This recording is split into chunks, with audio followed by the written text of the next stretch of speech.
At 10 a.m., my living room smelled of roses and starch. The florist had finished the arch in the garden, white blossoms cascading over gold wire, and the caterers lined up crystal flutes as if nothing could break. It was supposed to be the happiest day of my life, my son Daniel's wedding. But from the upstairs window, I saw something that burned through 61 years of practiced calm. Richard, my husband of nearly 4 decades, stood in the garden shadows with Vanessa, the bride-to-be. She was radiant in her rehearsal dress, veil pinned loosely as she checked her reflection in a phone screen. Richard leaned close, touched her cheek, and kissed her. Not the kiss of a father welcoming a daughter into the family. Not even the kiss of a drunk making a mistake. No, this was deliberate, slow, and practiced. The kind of kiss that belongs to lovers who think the world is blind. I froze behind the lace curtain. For a second, I wasn't Clara Johnson, wife, mother, accountant. I was a ghost, a witness to a crime too quiet for the police, but violent enough to tear the ground open beneath me. Richard's hand slid from her jaw to her waist. My breath caught, sharp as a blade. My chest wanted to scream, but my throat locked. Instead, I clutched the sill so hard my nails bent against the wood. Then I heard footsteps. Daniel. My son, tall, 23, shoulders broad under the jacket I had pressed last night. His reflection appeared in the glass behind mine. He followed my gaze down to the garden. He didn't gasp. He didn't ask. He only nodded, slow and heavy, as though he had seen this 100 times already.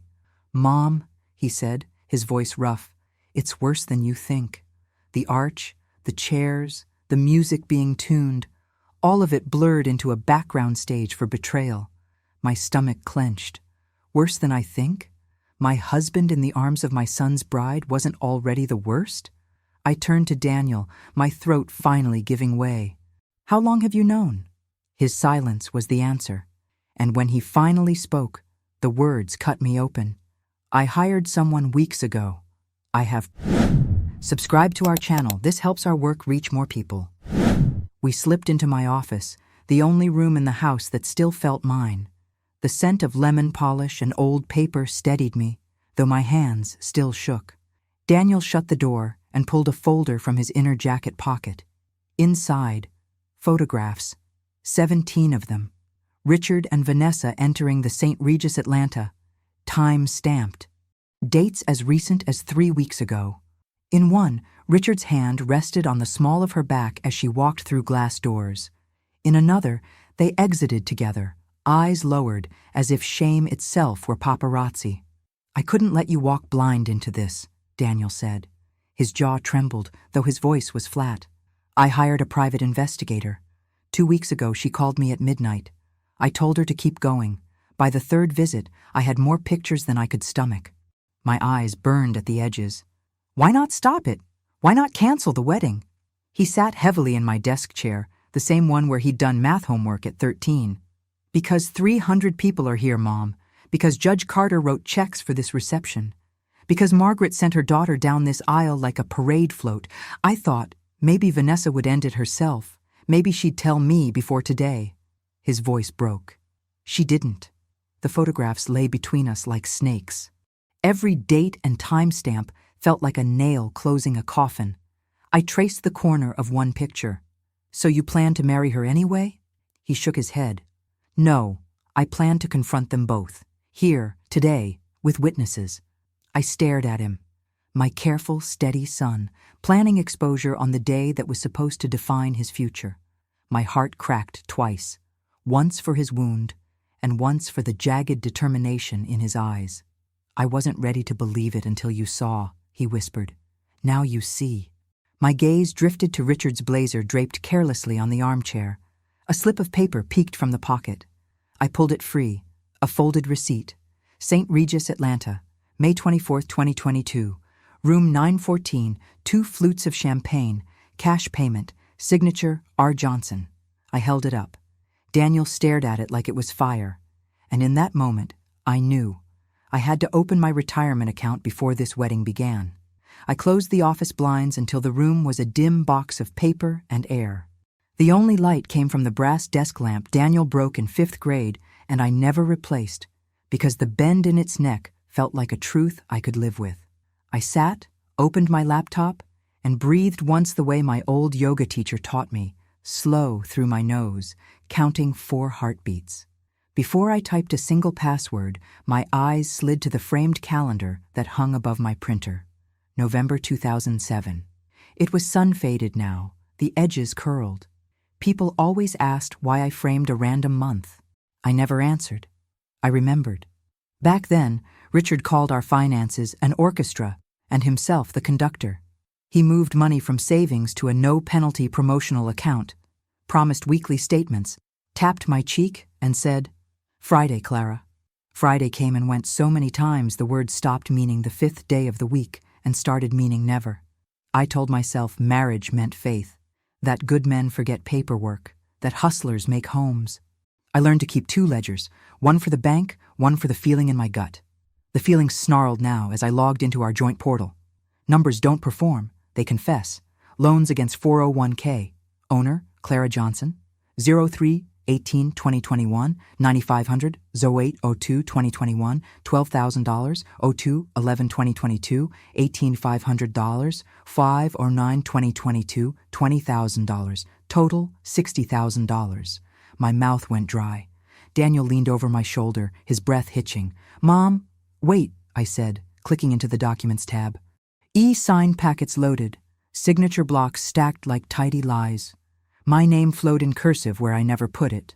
People think forgery is sloppy. Good forgery is polite. It imitates your vanity and your impatience. But there are tells. In my C, the loop opens left like a small door.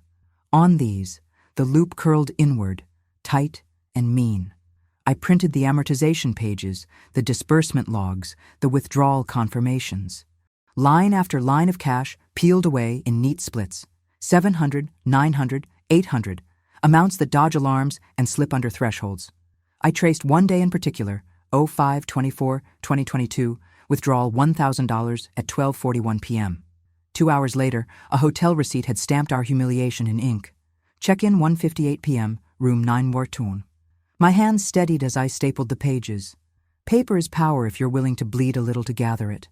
I slid the hotel receipt into a plastic sleeve, then stacked it with my printouts, numbers facing up like teeth. Daniel sat on the edge of my desk, eyes shining with fury and something like shame. I kept thinking I'd wake up and it would be jitters, he said, or she'd look at me and choose me. But she kept choosing him. "She's already told you who she is," I said softly. So has he. From the garden, the quartet drifted into Pachelbel as if mocking the math. I checked the time. 10:47 a.m. We had hours to build a case and a lifetime to live with its echo. I reached into my bottom drawer for the slim black clutch I saved for funerals and graduations. I tucked the packet inside. I wasn't sure yet which kind of day this would be. Daniel's phone buzzed. Group text with the groomsmen, a photo of white boutonnieres and grins that would sour by sunset. He turned the screen face down. "What are we going to do?" "We're going to be precise," I said. "We're going to be fair. And if we speak, we'll speak with facts." I opened the door a crack to listen. Richard's voice carried from the library. Warm, performative, bulletproof. He always sounded bulletproof until the paper started to speak. I closed the door and looked Daniel in the eyes. "This ends today. Not with screaming, with proof." And as if on cue, a shadow crossed my threshold. Richard, smiling, holding 2 champagne flutes, saying, "Clara, I need your blessing for a few lines about fidelity." He set the flutes on my filing cabinet as if we were toasting a promotion. "Just a few notes," Richard said, the picture of a man who believed he owned the stage and the audience both. "I want to say, family is the contract we honor when no one is watching." Poetic, right? Daniel's jaw ticked. I kept my voice level. "Contracts matter." Richard's eyes flicked to my printer tray, to the crisp stack of paper, to the plastic sleeve glinting under the lamp. He smiled slower. "Working, even today?" "Tidying," I said. "You know I like things orderly." He tapped one flute. "Sip? It'll settle your nerves." I didn't touch it. "You should get back to your guests." He studied my face the way a gambler studies a table, counting tells, measuring risk. "I will," he said, and left the room trailing cologne and borrowed confidence. When the door clicked, Daniel exhaled hard. He knows. "Good," I said. "Let him wonder which truth I'll pick up first." We moved quickly after that, the way people do when time is thinner than air. I labeled a manila folder Exhibit A, Hotel, and slid in the St. Regis receipt. Exhibit B, 401k, loans took the amortizations and confirmations. Exhibit C, withdrawals got the cash trail. I took photos of each page with my phone, front, back, close-up of dates and amounts, and backed them up to a drive I'd bought for Daniel's baby videos years ago. Angela didn't need to hack anything or sneak through kitchens in a waiter's jacket. She was a voice on the phone. My sister in everything but blood, retired cop who still spoke in paragraphs of procedure. When she answered, I put her on speaker. "Talk to me," she said. "We have photos from a PI, hotel entrances, timestamps," Daniel said. "We have a physical receipt from May 24th. We have 4 loans against Mom's 401k, forged e-signatures, and cash withdrawals that line up with the hotel day." Angela whistled, low. "That's 3 levels: behavior, documents, financial pattern. You don't need a courtroom. You need clarity." "What about the how?" I asked. "Do we stand up and wave paper?" "No," she said. "You were already going to run a slideshow, right? Childhood photos, the usual?" "Yes, laptops backstage," Daniel said. "HDMI to the rented screen." "Then swap the file," Angela said. "Start with 2 innocent slides. Make people lean in. Then the St. Regis entrance photo, the receipt, the loan schedule. Put the dates big. Put the dollar amounts bigger. No commentary. Let the room read." "Police?" Daniel asked. "Not today," Angela said. "Today is social truth. Tomorrow is civil truth. Your mother talks to a lawyer Monday at 9 with that folder and politely uses the words forgery and conversion. Understood?" "Understood." My heart slowed to a human pace for the first time since 10 o'clock. We ended the call. Daniel slipped a small silver flash drive from the top drawer, the one I kept labeled Family. He copied the new slideshow into a folder named Real Final and ejected the drive like disarming a bomb. "Timing," I said. "We don't interrupt vows. We wait for the invitation." Daniel nodded. He knew the moment by heart. Every movie uses it. Every ceremony forgets it. "If anyone here objects." I put on my low heels, the sensible pair I could walk in without wobbling. I tucked Exhibits AC into my clutch and looked at myself in the mirror. Brown skin gone pale around the mouth, hair pinned too tight, eyes older than they were yesterday. "At my age," I told the woman in the glass, "I don't shout. I document." Daniel opened the office door. Summer heat rushed in, fragrant with roses and electricity. Guests laughed. Violins rose. Somewhere, Vanessa practiced a smile. We stepped into the corridor. Margaret Carter stood at the far end, her hand braced against the wall as if steadying herself on air. When she saw me, her face folded in a way that wasn't acting. "Mrs. Johnson," she said, voice frayed, "there's something you should know about Richard, and about a girl named Sophia." The name hit the hallway like a dropped glass, sharp, echoing, and Margaret added, "She's his, Clara, and she's 15. "Sophia," Margaret said again, softer this time, as if the air itself might bruise. 15. Her mother is Monica. They worked with Richard years ago. I thought you knew." I didn't. A second life had been running a short drive from my front door, steady as a metronome while I cooked dinners and filed taxes and believed in Fridays that never came. The hallway tilted, then steadied. I reached for the nearest solid object, my clutch, and held on. Margaret's eyes shone with the dangerous compassion of a woman who has carried too many secrets. "I'm not here to save Vanessa," she said. "I'm here to keep your son from marrying a lie. Do what you must, but spare the children where you can." "Children?" I heard myself ask. "You mean Daniel? Or do you mean Sophia?" She flinched. "Both." Time restarted. 11:22 a.m. The quartet rehearsed under the arch, rose petals lifted in the breeze like confetti with amnesia. Daniel appeared at the end of the corridor, reading our faces like headlines. "What did she say?" "She gave us context," I answered. Not proof, context. Enough to understand why the financial rot had spread so far and so long. Richard hadn't only bought afternoons at the St. Regis, he had financed silence. Back in my office, I added a page to Exhibit B, a simple typed note: recurring cash withdrawals correlate with support of an undisclosed dependent, per Margaret C., 11:20 a.m., 6/12/22. I wasn't a prosecutor. I was a historian of my own life. Historians label sources. Daniel rubbed his temples. What if he says it's charity? Then we ask why charity uses forged signatures, I said, slipping the note behind the loan statements. And why charity kisses a bride in my garden. My phone buzzed. Angela, don't expand the target list today. Keep it to what you can show.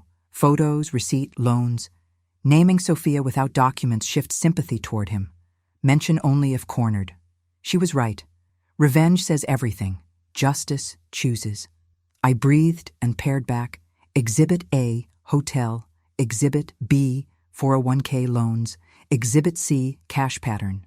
3 nails, enough to hang the lie. Mom, Daniel said, voice small for the first time that day.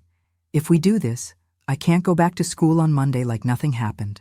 He swallowed. People will point. Bosses will Google. You'll go back as the man who walked away from a lie, I said.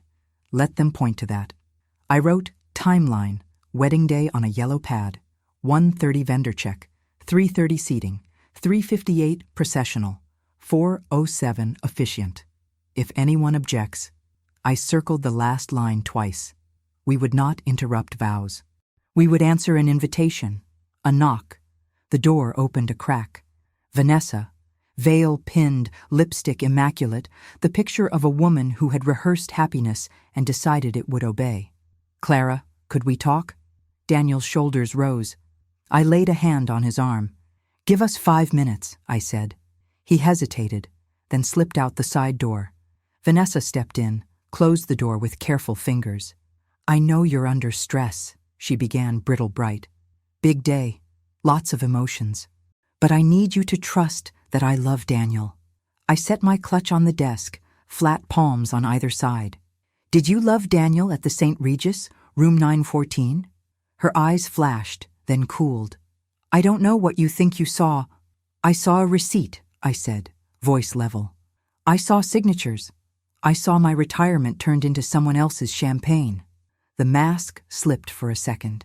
Richard told me he would fix it, she said, then caught herself. I mean, you meant exactly what you said. She lifted her chin. If you blow this up today, you'll humiliate your son. People don't forget. They'll forget me. They won't forget him. I thought of Daniel at 13 in this chair, asking me to explain compound interest. People remember who told the truth, I said, and who didn't. Vanessa's smile thinned to a threat. Then remember this, Clara. If you stand up out there, Richard won't be the only one who loses everything. By 12:05 p.m., the house had become choreography. The planner floated through rooms like a conductor, seating chart confirmed, ushers briefed, string quartet on standby, while the caterers whispered final counts over chafers that gleamed like trophies. Pressure turns politeness into a weapon. Every hello pinched. I took the long way to the back steps, where the yard opened into rows of white chairs facing the arch. From here, the garden looked like the inside of a music box. From here, I could pretend my life hadn't split along a line I never saw coming. I sat in the front row for exactly 10 seconds to learn how the world would look when I stood later. The screen behind the arch hung disguised beneath draping. Innocent, enormous. Richard found me. He always had a nose for the spot where my calm was thinnest. He dropped into the chair beside mine, all cologne and Sunday smile. You look beautiful, he said, and tired. Promise me you won't fuss today. Fuss? I repeated, as if tasting a foreign word. He laced his fingers, studying the distance rather than my face. This day, it's larger than us. There's press, judges, board members, the partners from Vanessa's firm. If there are tensions, we handle them later. He glanced at my clutch. Quietly. Quiet has cost me enough, I said. His jaw flexed. Clara, please. I'm asking you as your husband, to protect our son. Which son? The question rose before I could catch it. He blinked. What? Nothing, I said, because Angela's text still rang in my head. Don't expand the target list today. Protecting Daniel doesn't mean protecting your story. He leaned closer, voice trimmed to a whisper. You don't understand what I've been carrying. After your mother died, you folded into numbers. He swallowed. I felt invisible. Vanessa made me feel. His hand opened, grasping for a word decent enough to wear. Seen. For a moment, something old and aching in me turned toward that plea. The girl I was at 23 wanted to believe men who said they were lost. But the woman I am knows lost men leave maps they expect you to draw. I'm not your witness stand, I said. I'm the other name on the mortgage you forged against. He flinched, not at the insult, but at the accuracy. We can fix the loans. I'll refinance. You'll return what you took, I said. You'll sign what my lawyer places in front of you. But first, you'll listen. He stared, then laughed once. A small, frightened sound that wished it were charming. You wouldn't. Not out there. He nodded toward the arch. You don't have it in you to light a match in public. I have paper, I said. Paper burns slower. It lasts longer. He stood abruptly. If you do this, you will never eat lunch in this city again. I've always packed my own, I said, and for the first time saw him as he might look to a stranger. Handsome, aging, built on borrowed certainty. He left. I stayed, watching a pedal swirl down to the aisle runner. For 1 minute, 60 long seconds, I let panic in. My son's future could shrink to whispers. Vanessa could spin the story into hysteria and spite. Richard could turn me into the woman who ruined her own child's wedding. Then Daniel knelt beside me, voice low. Mom, I swapped the slideshow. It's loaded. Test ran clean. He didn't look triumphant. He looked ready. What about the planner? I asked. She'll cue it. She'll cue whatever's in the queue, he said. At 4:07, the efficient speaks the line. If you stand, the screen lights. I closed my eyes, pictured the opening sequence, 2 baby photos, 1 graduation, then the St. Regis doors, then room 914, then 4 dates and 4 amounts that said more than any speech could. I opened my eyes to the day we had and the truth it demanded. From behind the hedges, Vanessa's laugh rang out, too loud, too bright. I checked my watch, 12:42 p.m., 3 hours and 25 minutes to the question that would let me answer. My phone buzzed. Angela again. One more thing. Judge Carter asked to see you at 3:50 p.m., side of the stage. He says it's urgent. Perfect. Continuing with chapters 7 and 8. 500 words each. Clara's voice in English ending with suspense. By 1:30 p.m. The house sounded like a factory of joy. Silverware clinked, guests laughed too loudly, violins rehearsed the processional again and again until even the notes felt like lies. I moved through it all like a shadow, clutch heavy at my side. For every step forward, doubt dragged me back. Could I really stand before 300 people? Friends, judges, business partners, distant cousins, and burn the script? Or would I simply become the villain in their memory, the hysterical wife who ruined her son's wedding? Daniel sat on the sofa near the foyer, scrolling aimlessly on his phone. His boutonniere had started to wilt, as if the flower knew it didn't belong in his lapel. He looked up. Mom, are you sure? I mean, maybe I just walk away, quietly. No slideshow, no scandal. Just call it off. For a moment, I wanted to say yes. To take his hand, climb into the car, and drive far enough that no one could whisper our names. But then Richard appeared in the hall, charming a cluster of guests with the same laugh that had once fooled me into forgiving missed statements, bounced checks, broken promises. He leaned down to kiss Vanessa's temple as she passed, and the sight of it made my blood burn clean through the fog. Quiet ruins you twice, I told Daniel. First in the moment, then every day after.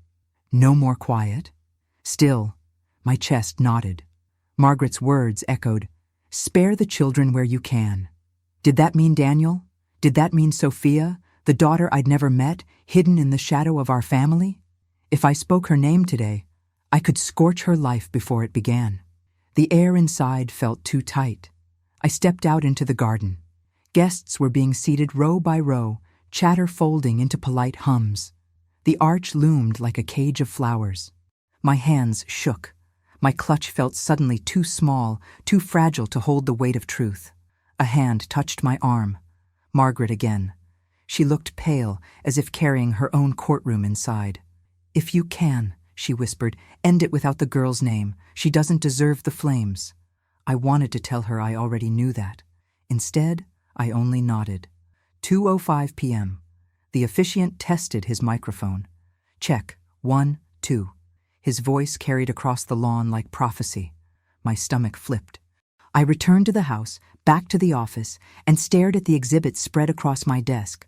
Photographs, receipts, loans. Evidence that could not cry, could not lie. Yet still my knees trembled. Daniel appeared at the door. "Mom, if you can't, I'll do it." His voice was quiet steel. I shook my head. "No, this is my ledger to close." And just then, my phone lit up with a new text from Angela. "I've arrived. I'm at the side gate, with something you'll want to see." I found Angela where the gravel path bent behind the hydrangeas. She looked nothing like the uniformed officer she had been years ago. Just a woman in a black blazer, sunglasses, and the calm of someone who had already seen the worst the world could do. She handed me a slim envelope. "I told you to stick to the receipts and the loans," she said, "but I thought you should see this before you decide." I opened it. Inside, a photocopy of a birth certificate. Sophia Green. Born June 2007. Father, Richard Johnson. My throat locked. Not rumor, not whisper, paper. Angela's voice was level. Margaret hinted because she knew. Monica filed quietly, never pushed, but the record is there. It's public, which means Richard knows you can find it, which means he's sweating bullets right now. I clutched the paper. The edges cut my fingers. 15 years, 15 birthdays, 15 Fridays where Richard had something better to do than come home. "Do I show this?" I asked.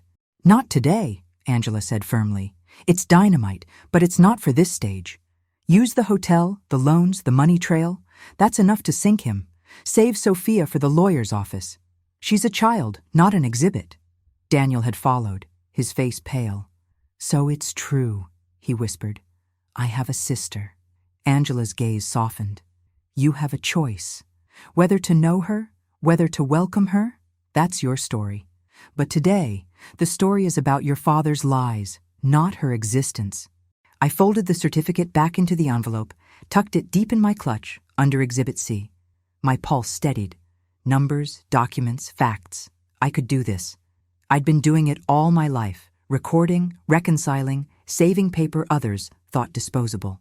Angela touched my arm. "At 3:50, Judge Carter wants you backstage. He suspects something, but he doesn't know what. Show him the packet. If he's on your side, it'll shield you when the screen lights." "Shield me from what?" I asked. "From being dismissed as the bitter wife," Angela said. "From whispers. From the spin Richard will try in the first 5 seconds." I nodded. She was right. Men like Richard always had a speech ready. But this time, so did I. We walked back toward the house. Through the windows, I saw Richard standing tall in the library, practicing his vows to family and fidelity, a champagne flute in his hand. Vanessa hovered behind him, veil shimmering like armor. They looked like the cover of a magazine. I tightened my grip on the clutch. Inside was the real cover story, ready to run. 2:37 p.m. Less than 90 minutes until the officiant's question. Less than 90 minutes until I answered. And as I stepped back inside, Richard caught my eye across the hall, smiled too wide, and mouthed, "Don't you dare." By 3:42 p.m., the light had shifted from white to honey, and the garden's edges softened like an apology the day couldn't afford. Guests took their seats in waves. The hum of conversation lowered to a parish hush. I slipped behind the drape at stage left, where the lattice cast tidy shadows, the sort a woman like me could breathe inside. Judge Carter was already there, alone, hands clasped behind his back. Up close, he looked less like a headline, more like a man who'd taught himself to carry weight without stooping. He didn't waste my time. "Mrs. Johnson," he said, You asked for 2 minutes. You asked for them, I corrected gently. But I brought proof.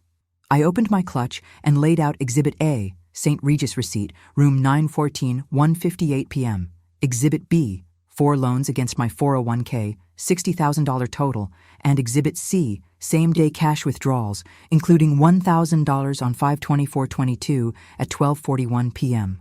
I kept the envelope marked Sophia Buried, a weight I would not put on a stranger's daughter.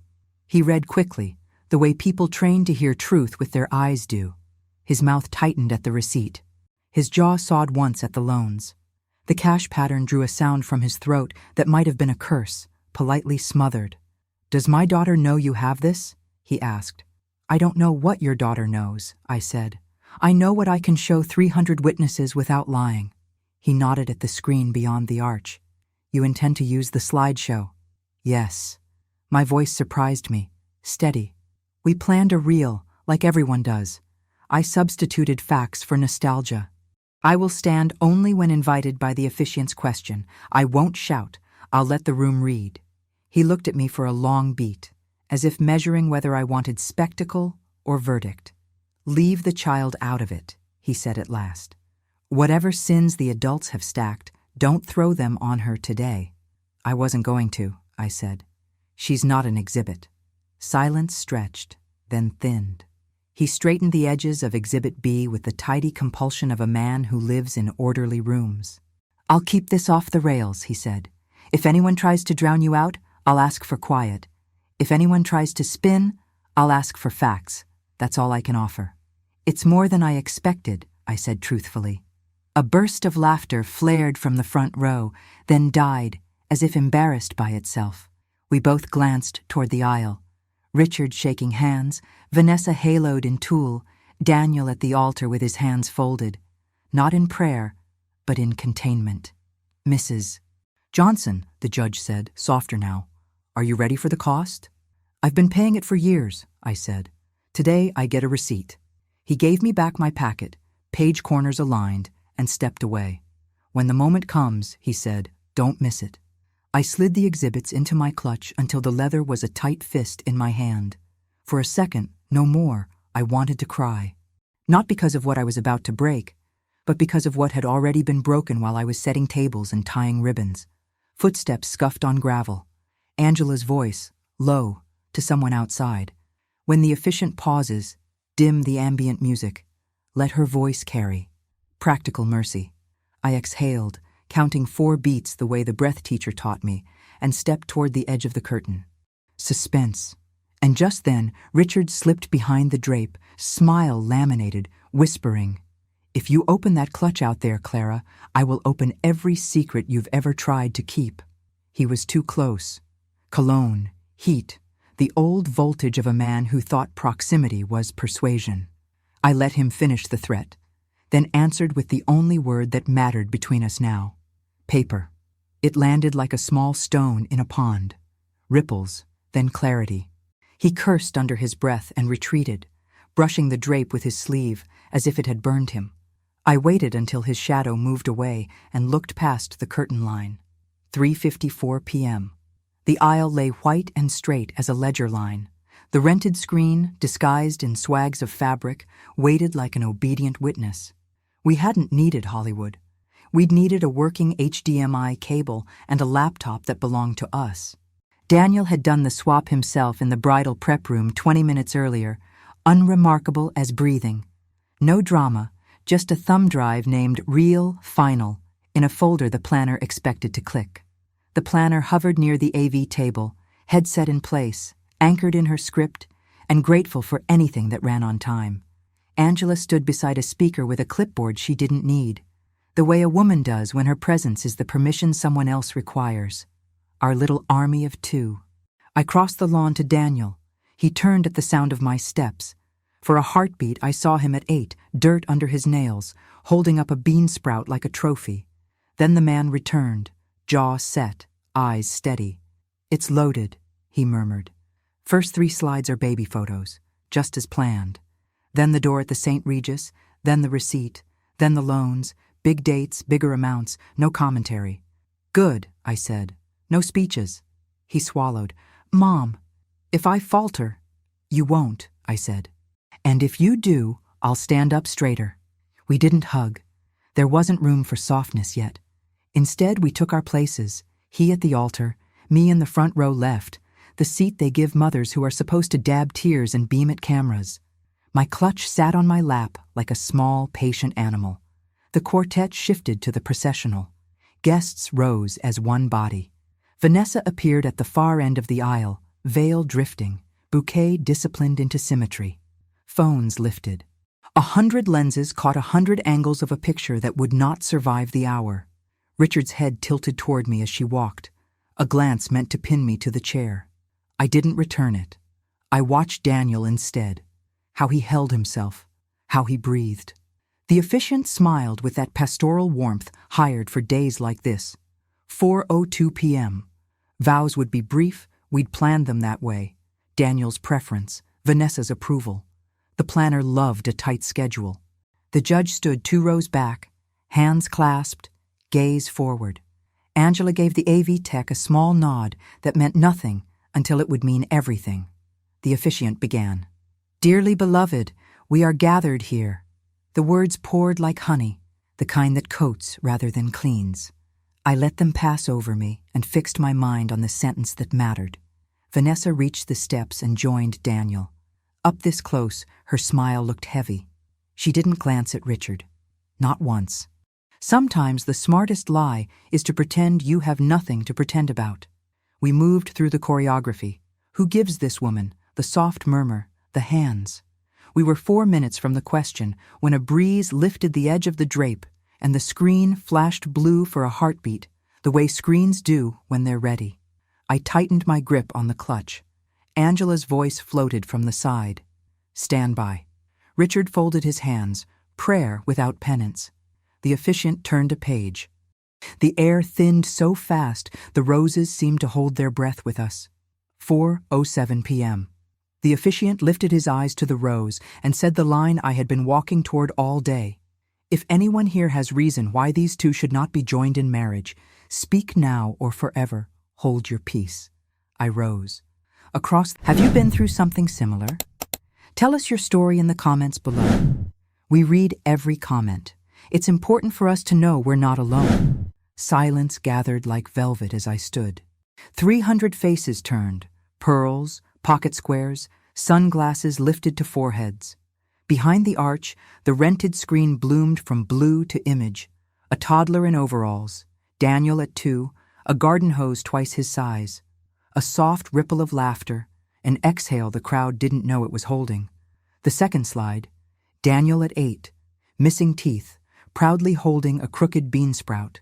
Then the third, glass doors, brass handles, the St. Regis Atlanta logo etched like a signature. 5/24/22, 1437 stamped in the lower corner. Richard and Vanessa entering together, her hand on his forearm, his head dipped toward her mouth. A sound rolled through the rows, gasp, whisper, someone soft, "Oh God." Vanessa's bouquet sagged. Richard went very still. I didn't raise my voice. I didn't need to. These were taken 3 weeks ago, I said, as the next slide appeared. The room 9:14 receipt. Check-in 1:58 p.m. Check-out 4:21 p.m. 2 flutes. Dessert service. Payment. Cash. Signature R. Johnson. Richard found his voice first. This is a misunderstanding, he said, hands open, salesman palms. A surprise planning meeting. Clara, please. Judge Carter lifted a hand without turning. Quiet.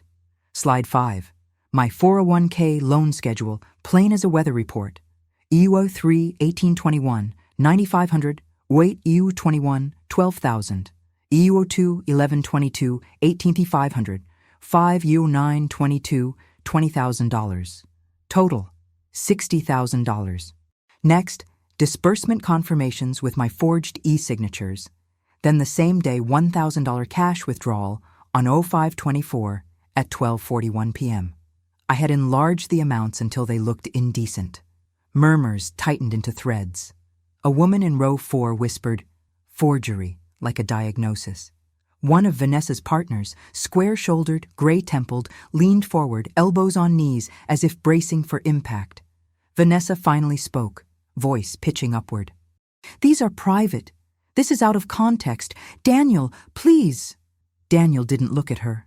His gaze was on me, steady, asking nothing, taking nothing I wasn't already ready to give. Richard tried again, louder. "My wife is unwell, she's—" I turned then, just enough to let him see my face. "I'm an accountant," I said. "Numbers are not moods." The screen settled on a simple white slide. Today's date, 06/12/22 in the corner, and beneath it, 3 lines. Affair documented. Photos, receipt. Retirement siphoned, $60,000. Signature forged, 4 loans. No mention of the girl whose name would not belong to this hour. No mention of private investigators or side gates or anything I could not put in a stranger's hand without shame. The officiant stood with his book closed. A man who knew ceremony could not compete with fact. The quartet had stopped mid-bow. A violin string gave one last plaintive buzz and died. I faced my son. "Daniel," I said, voice low enough for the microphone to make it intimate, "you do not have to marry a lie." Vanessa's bouquet touched the floor. "Daniel," she tried again, softer now, almost real. "Please, listen." He finally looked at her. The wind lifted the edge of her veil. For a second it floated like a handkerchief about to wave surrender. Daniel's hands opened and closed around nothing. Richard stepped toward me, then stopped. Judge Carter's still hand was a boundary some men can still recognize. I didn't cry. There was nothing left to leak. There were only totals. There was only the arithmetic of what remained. Daniel turned to the officiant, drew breath as if to speak, and then, from the back row, a voice called out, "Let the boy finish!" And the garden fractured into shouts and pleas. The outburst cracked the spell. A dozen smaller sounds rushed in to fill the split, chairs scraping, a glass tipping, someone saying, "Record this," under their breath. The officiant lifted his palm for calm. It faltered, then firmed. "Please," he said, "let the principal speak." Daniel's throat worked. He wasn't the boy on the hose slide anymore. He was a man with a C in his chest. He didn't look at me or at Richard. He looked at the arch, at the path he'd been meant to walk, and said, clearly, "I can't." It wasn't loud. It was definitive. Vanessa took a step forward, fingers whitening around stems. "We can fix this," she whispered. "We can talk. After. Privately." He shook his head once. "You already had private." Her shoulders slumped, and for a flash I saw the child inside the costume, the one who believed pretty would be enough to carry her across bad water. Then the mask snapped back. "If you cancel now, people will blame her." She jabbed the bouquet in my direction. "Not me."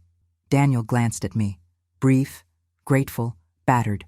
"I'll take the blame," he said. "I won't take the lie." Richard tried for the lectern, for the comfort of height. "Ladies and gentlemen," he began, voice syruped. "Our family." "Richard," Judge Carter said, no louder than conversation. "Sit down." For once, Richard obeyed. He sank into the front row like a stone letting go of the idea of floating. I stepped closer to the aisle so my voice could carry without force. "There will be no wedding today," I said. "Our family will handle the rest." Quietly. Murmurs braided into 2 currents. Relief from those who trusted what they'd seen, resentment from those who loved the event more than the truth. That is how crowds are. A crowd is just a mirror with more faces than you're used to. The planner moved like triage, gesturing the quartet to play a soft exit piece, signaling ushers to open the side paths, redirecting curiosity into movement. A few guests touched my arm in passing. "I'm sorry. You were brave. Call me if you need anything." Words that evaporate by morning but warm the skin while they exist. Vanessa stayed where she was, bouquet now limp, veil shifting like a veil does when it has realized it hides nothing.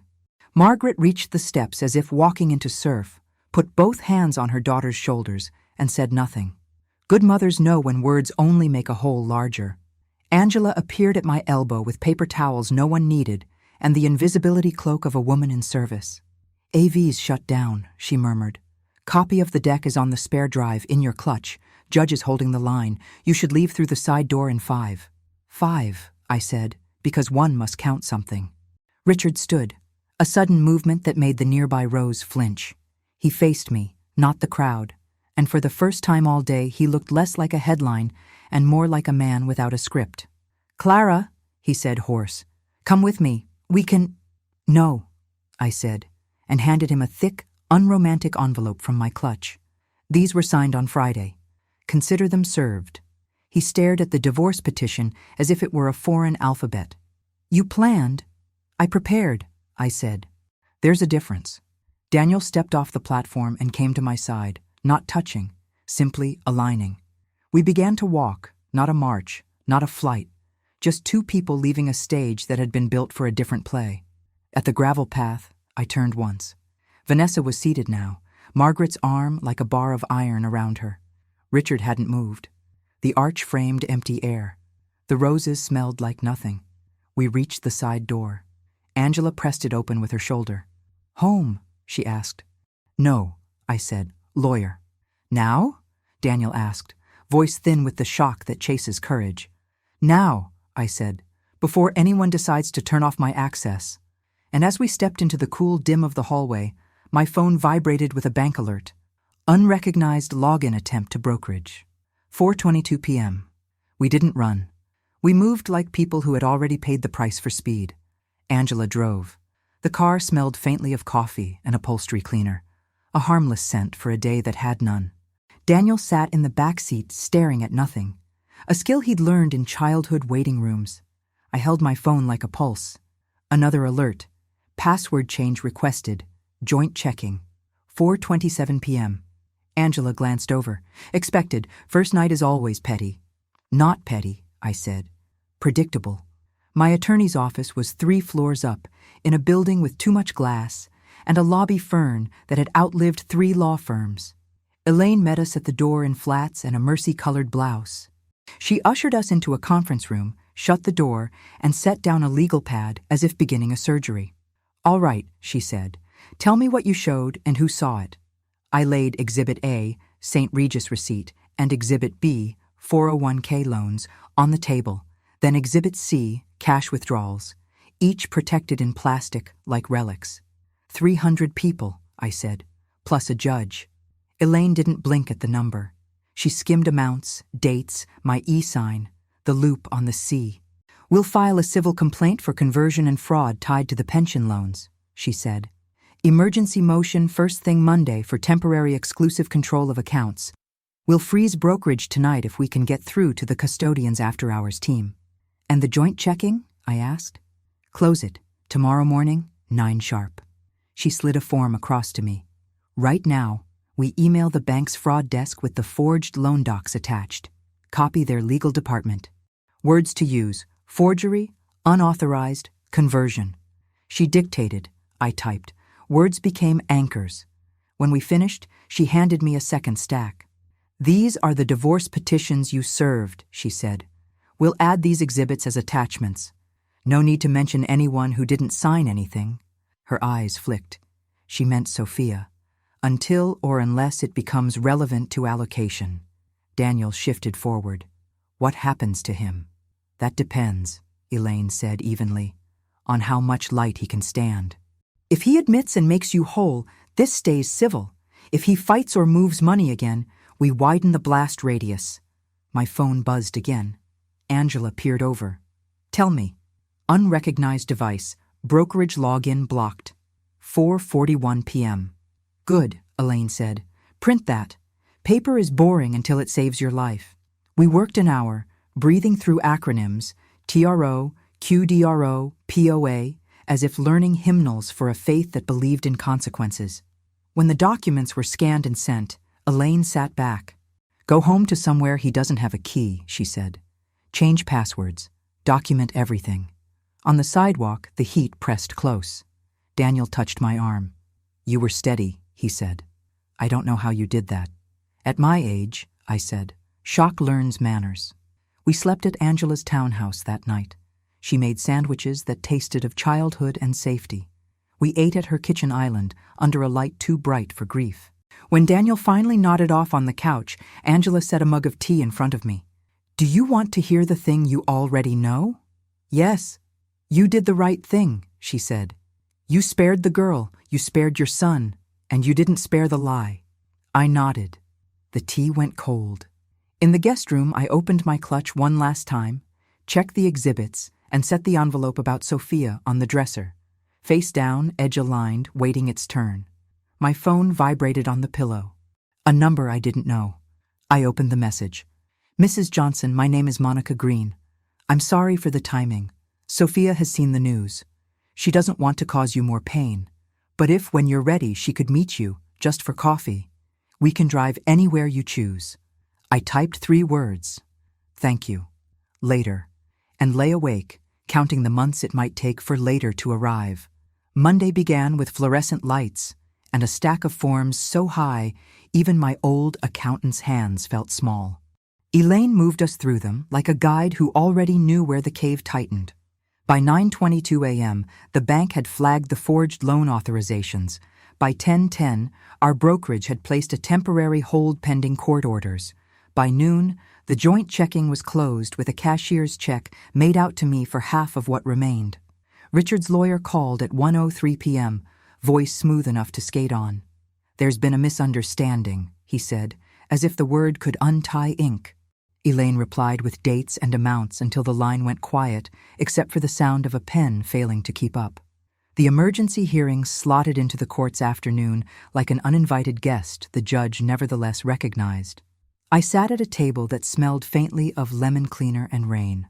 Richard sat across from me, diminished by daylight and a tie he hadn't chosen. He didn't look at me. He watched the clock as if time owed him money. Elaine spoke in the language of paper. 4 loans, $60,000, e-sign anomalies, same-day cash withdrawals, hotel receipt correlating to dates. Richard's counsel objected to the slideshow at the wedding. The judge cut that thread with a single snip. We aren't here about taste, she said. We're here about signatures.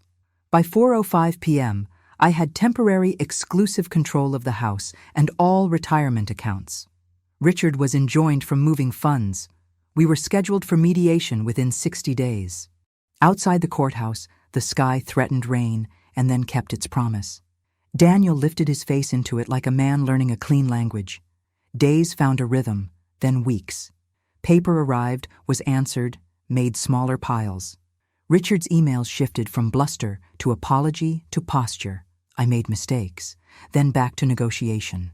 He wanted the grill, the framed jazz posters, the illusion of victory in things. I wanted the mortgage clean and the retirement restored. We both got something we could live with.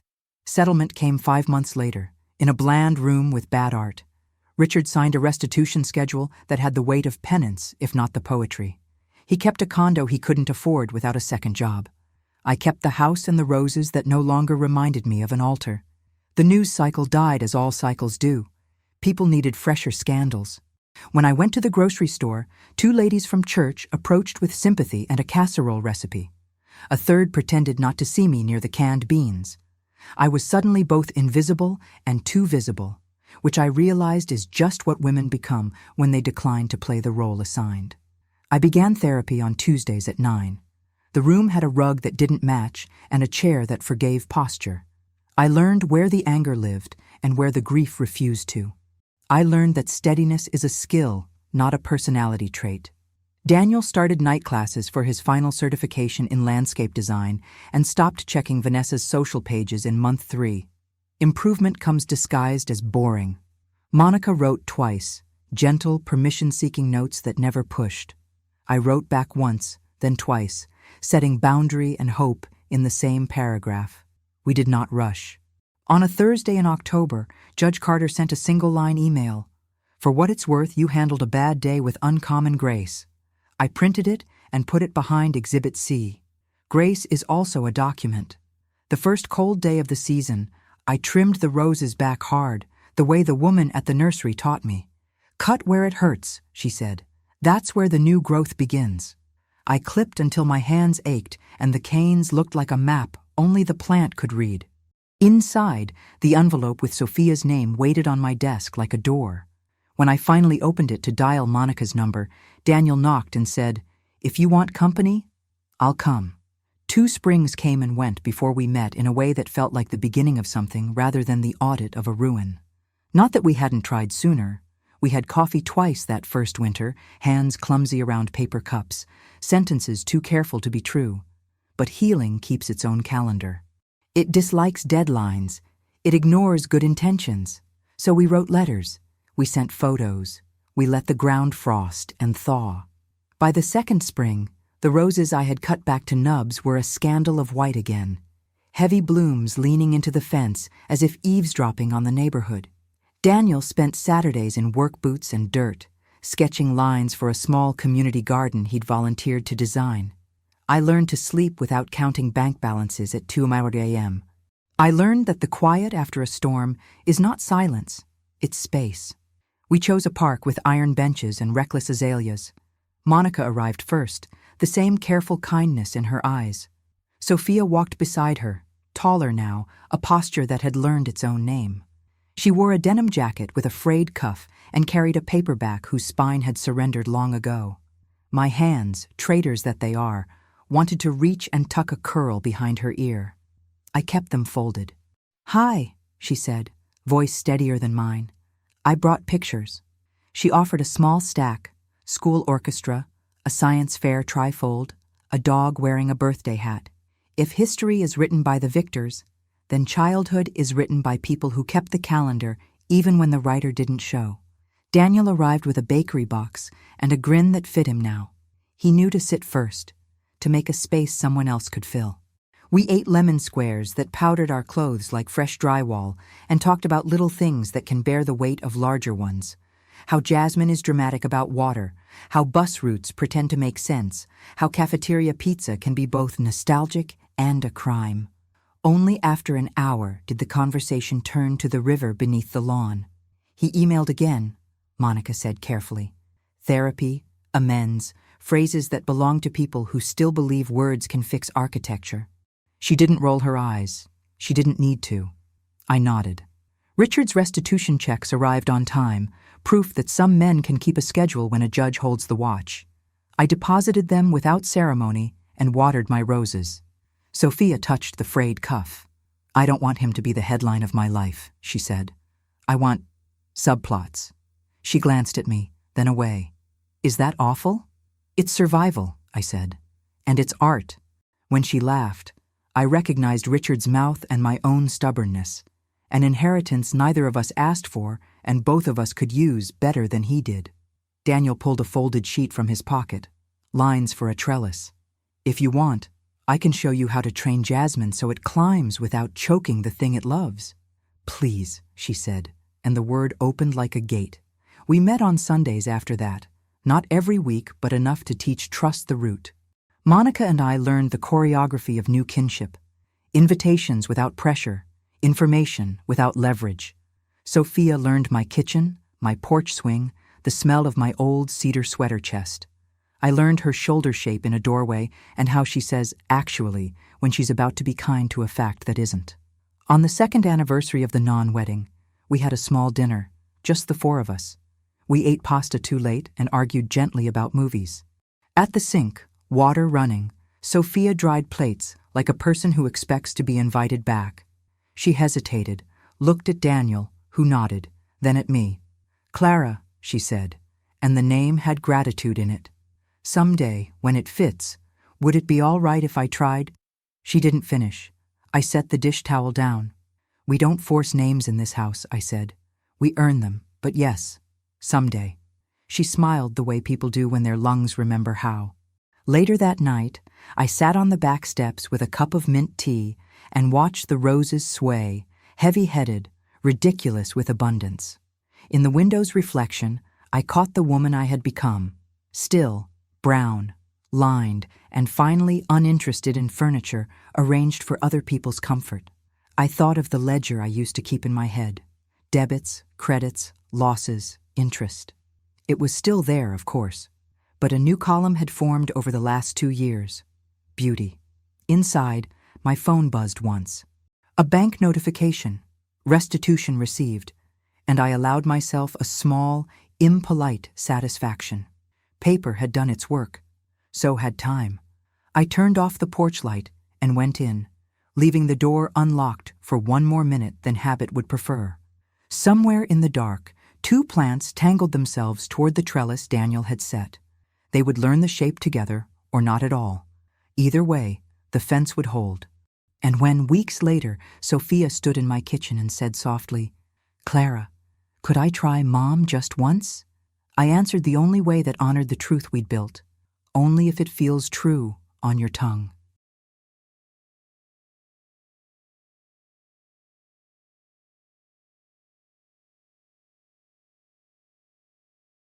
If this story gave you strength, help us by sharing, liking, and hitting the notification bell. We'd love to hear in the comments which part of the story you liked most. See you tomorrow.